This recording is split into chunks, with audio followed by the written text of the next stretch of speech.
There are different things in comparison with college in my country and college here. You know, the lifestyle is very different, but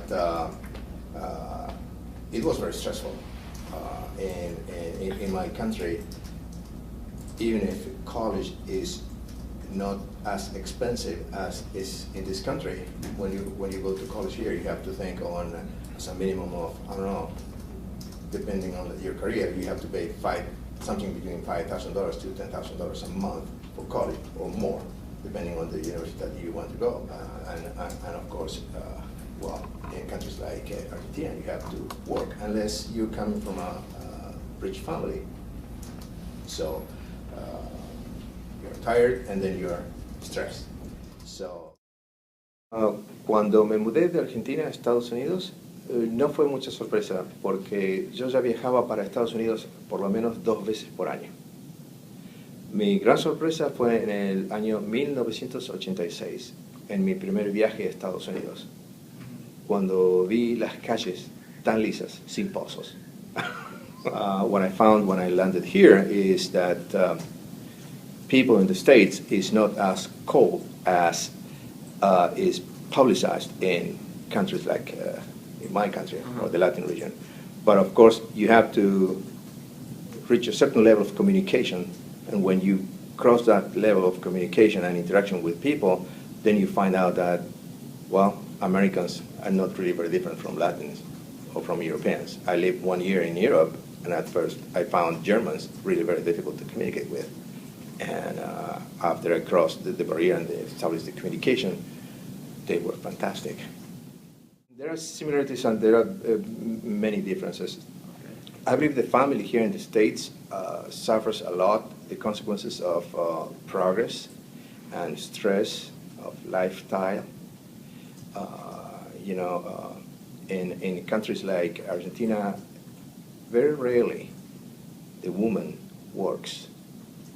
So she's a housewife. Housewife takes care of the kids. Housewife takes care of the kids until the kids are teenagers. Mm-hmm. Once the kids are teenagers, okay, then the woman will continue her career. When I recently moved to the States, it was very unfortunate.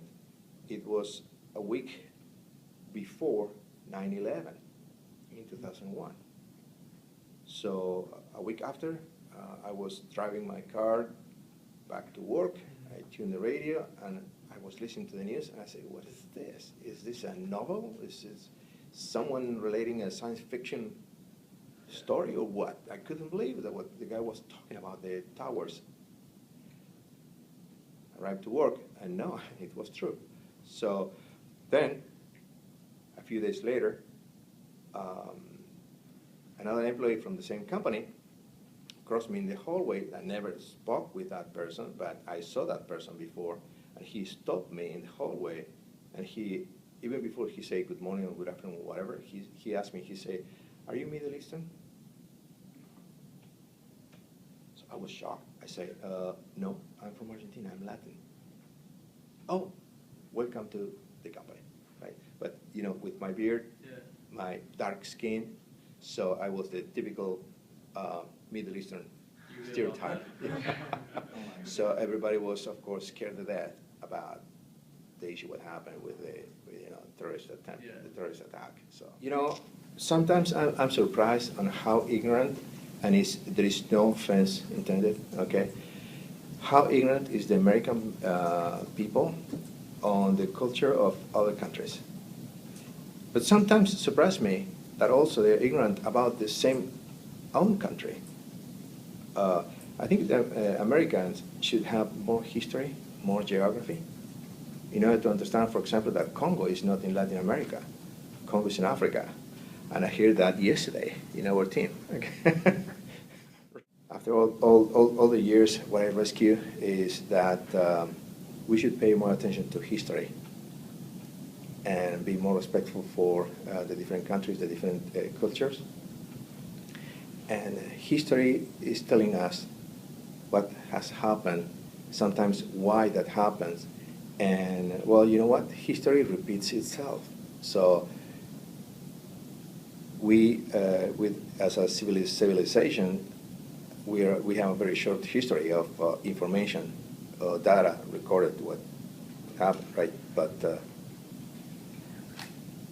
if World War II was 70 years ago, 70 years in the history of civilization is nothing, so another war may happen. So I can tell you, I went to China like 2 years ago, and I was surprised because I was expecting on the parking lots of the big factories to see thousands of bikes because of the documentary that you see on TV. Well, no, I didn't see thousands of bikes. I saw thousands of motorcycles and scooters, and only a few cars. Just the managers and directors were having cars, okay?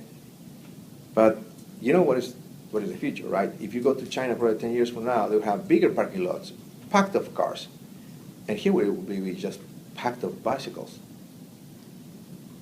I see that coming, you know.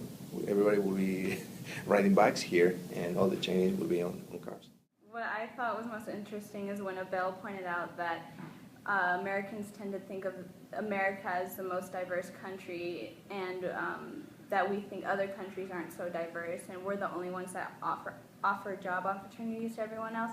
But in fact, he pointed out that Argentina is actually very diverse with tons of other cultures, and lots of different people from other countries will go to Argentina to work there and get job opportunities. So I think it's cool that he pointed that out and everything, because we often think we're the best country and we're the most diverse. So.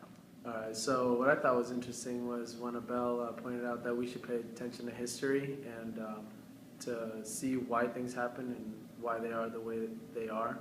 And one specific example is like 9/11. After the terrorist attacks, well, specifically me, when I saw people walking around in turbans, I was kind of scared. So I was judging them because of the history that was behind that. So I think it's interesting that he pointed that out, because it's very true. We tend to not place as much emphasis on history. The point I really interesting is he mentioned at the end. It's the word is kind of applied to the book. The world is flat, and outsourcing to other countries like China and India. So maybe in the future, probably they will outsource to Africa, and the economy going to be more fairly distributed. So everybody in the world have a better life. So that's what I learned and what I'm really interested in. Yeah. Okay, I think what I learned most from this video was that how kind of not really secretly, but how discreetly racist people can be, and discriminating people can be. When Abel said that after the 9/11 attacks, his very first encounter with someone from his office, they came up to him and asked if he was Middle Eastern, and after he clarified that he wasn't, then they welcomed him to the team and everything. And I just think that was kind of a significant example of how racist people can be and discriminating. So I think that's what I learned. What I found most interesting from hearing Abel speak was how he's so well traveled around the world, and how that helped mold him who he is as a person. And I feel that in order to understand the world, you have to travel and go to different countries before you can judge people. And a lot of people have stereotypes, and I feel like in order to not make those stereotypes, you have to travel the world and live those cultures and see exactly how they live. I think what I took away from this the most was when Abel said that Americans are ignorant to other cultures as well as our own. I think that's really true, because at least for myself, I tend to go by the stereotypes before actually getting to know someone. And I think after meeting with Abel and just hearing his experience, it will make me realize that I need to get to know someone before I judge them based on what I hear about them. So I thought Abel was a really good candidate for this project, because I know that he's been to so many different countries, but I didn't realize how awesome a perspective he has from having lived such a full life and being around the world. His perspective on China, though, I thought was fascinating, about how they'll start driving cars and we'll all start riding bikes here in America. I thought that was really profound.